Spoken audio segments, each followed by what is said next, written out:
6 Agustus 1945, 2 kota, 2 bom, 200.000 orang jadi debu sebelum sempat berlari. Dunia terdiam, yang melakukannya Amerika Serikat, satu-satunya negara dalam sejarah yang pernah menjatuhkan senjata nuklir ke atas kepala warga sipil. Dan dari tangan yang sama, duduk tenang mengambil pena, lalu mulai menulis aturan main dunia nuklir. Tahun 1968 lahirlah NPT, Perjanjian Internasional Soal Nuklir. Isinya sederhana, 5 negara boleh punya senjata nuklir. Amerika, Rusia, Cina, Inggris, dan Prancis. Sisanya dilarang. Kebetulan, kelima negara itu adalah pemenang Perang Dunia II. Kebetulan juga mereka punya hak veto di PBB. Mereka yang bikin aturan, mereka juga hakimnya. Indonesia tanda tangan tahun 1970, ratusan negara ikut. Alasannya masuk akal. Tidak mau perang, tidak mau dunia hancur. Mereka percaya pada janji yang tertulis di pasal 6 NPT sendiri, bahwa negara-negara bersenjata nuklir wajib bernegosiasi menuju pelucutan diri secara penuh. Bukan imbauan, bukan harapan, kewajiban hukum internasional. Puluhan tahun berlalu, Amerika masih punya sekitar 5.500 hulu ledak, Rusia 6.200. Total nuklir dunia hari ini hampir 13.000 hulu ledak. Janjinya masih janji, pasal 6-nya masih terpajang rapi di atas kertas. Nah, ini yang lebih menarik. India menolak tanda tangan. Uji coba bom 1974, lanjut lagi 1998. Pakistan lihat India, langsung ikut beberapa minggu kemudian. Israel tidak pernah tanda tangan, tidak pernah mau diperiksa, tapi diperkirakan punya 80-an hulu ledak. Hasilnya, tidak ada sanksi berarti.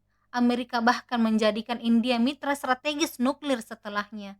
Dunia diam, dunia mengangguk. Tapi cerita berbeda kalau kamu tidak punya pelindung besar. Korea Utara sadar satu hal, Saddam Hussein dilucuti lalu dieksekusi. Gaddafi menyerahkan program nuklirnya lalu dibunuh di jalan. Yang punya bom tidak ada yang berani sentuh.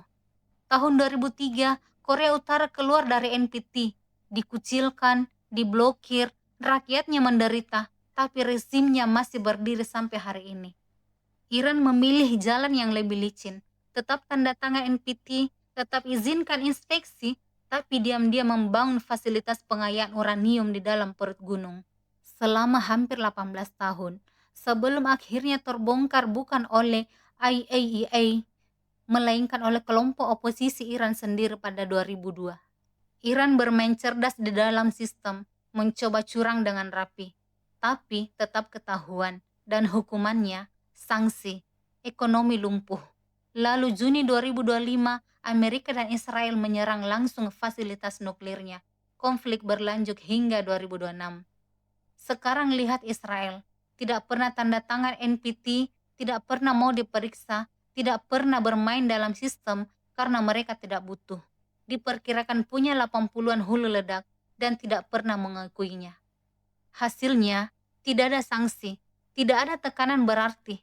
Bahkan yang ikut menyerang Iran adalah negara yang tidak pernah ikut aturan itu sendiri. Iran mencoba curang dalam sistem, tetap dihukum. Korea Utara keluar dari sistem, tetap berdiri. Israel tidak pernah masuk sistem, tidak tersentuh. Polanya bukan soal siapa yang patuh dan siapa yang curang. Polanya soal siapa yang punya pelindung dan siapa yang tidak. Kalau punya PLTN, apakah bisa bikin bom juga? Bisa. Uranium untuk listrik cukup 3-5%. Untuk bom butuh 90%. Tapi begitu sebuah negara sudah bisa sampai 20%, sisanya cuma soal waktu. Contoh paling diam-diam, Jepang. Anggota NPT secara resmi anti nuklir, tapi menyimpan 47 ton plutonium, cukup untuk ribuan hulu ledak, punya roket, punya ilmuwan, punya semua yang dibutuhkan. Kalau Tokyo besok memutuskan mau bikin bom, para ahli estimasi 3 sampai 6 bulan selesai. Mereka tidak melakukannya bukan karena tidak mampu. Ini sangat Jepang. Seperti filosofi samurai mencabut pedang bila menghadap ke atas, bukan untuk pamer, tapi supaya sekali bergerak langsung terhunus. Mereka tidak tidur, mereka hanya menunggu dalam posisi siap. Ukraina pernah percaya pada janji. Tahun 1994, mereka menyerahkan hampir 2.000 hulu ledak dengan imbalan jaminan keamanan dari Amerika, Inggris, dan Rusia. Tahun 2022, Rusia menginvasi. Jaminannya tidak berarti apa-apa. Di dunia ini tidak ada kawan sejati, yang ada hanya kepentingan, dan kepentingan selalu berpihak pada yang punya taring. Yang tidak punya taring selalu jadi mangsa.